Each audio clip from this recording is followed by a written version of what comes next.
दोस्तों, कल्पना कीजिए एक ऐसी ऐतिहासिक धरोहर जो लगभग 300 साल तक भारत से हजारों किलोमीटर दूर यूरोप में बंद रही।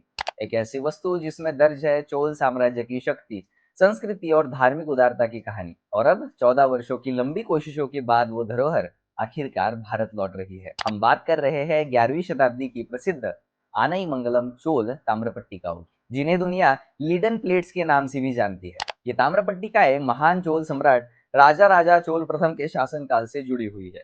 राजा राजा चोल एक ऐसा शासक जिसने दक्षिण भारत से लेकर श्रीलंका और दक्षिण पूर्व एशिया तक चोल साम्राज्य की शक्ति स्थापित की थी। ये कोई साधारण धातु की प्लेटें नहीं है, बल्कि तांबे की 21 विशाल पट्टिकाएं हैं, जिन पर संस्कृत और तमिल भाषा में महत्वपूर्ण राजकीय आदेश खुदे हुए हैं। इनमें चोल वंश की वंशावली लिखी गई है, राजाओं की प्रशंसा की गई है और सबसे महत्वपूर्ण एक ऐसे दान का उल्लेख है जो चोल साम्राज्य की धार्मिक सहिष्णुता को दर्शाता है। इन ताम्रपट्टिकाओं में दर्ज है कि राजा राजा चोल प्रथम ने नागपट्टिनम क्षेत्र के गांवों की आय एक बौद्ध विहार को दान में दी। दिलचस्प यह है कि यह विहार भारत का नहीं है, बल्कि दक्षिण पूर्व एशिया के श्री विजय साम्राज्य के मलय शासक द्वारा बनवाया गया था। यानी 1000 साल पहले भी भारत की समुद्री और सांस्कृतिक संबंध कितने विशाल थे, ये ताम्रपट्टिकाएं उसका जीवंत प्रमाण है। इतिहासकारों के अनुसार यह आदेश पहले ताड़पत्रों पर लिखा गया होगा, लेकिन बाद में राजेंद्र चोल प्रथम ने इसे स्थायी रूप देने के लिए तांबे पर खुदवाया। इन प्लेटों को जोड़ने वाली कांस्य मुद्रिका पर राजेंद्र चोल की राजमुद्रा अंकित है,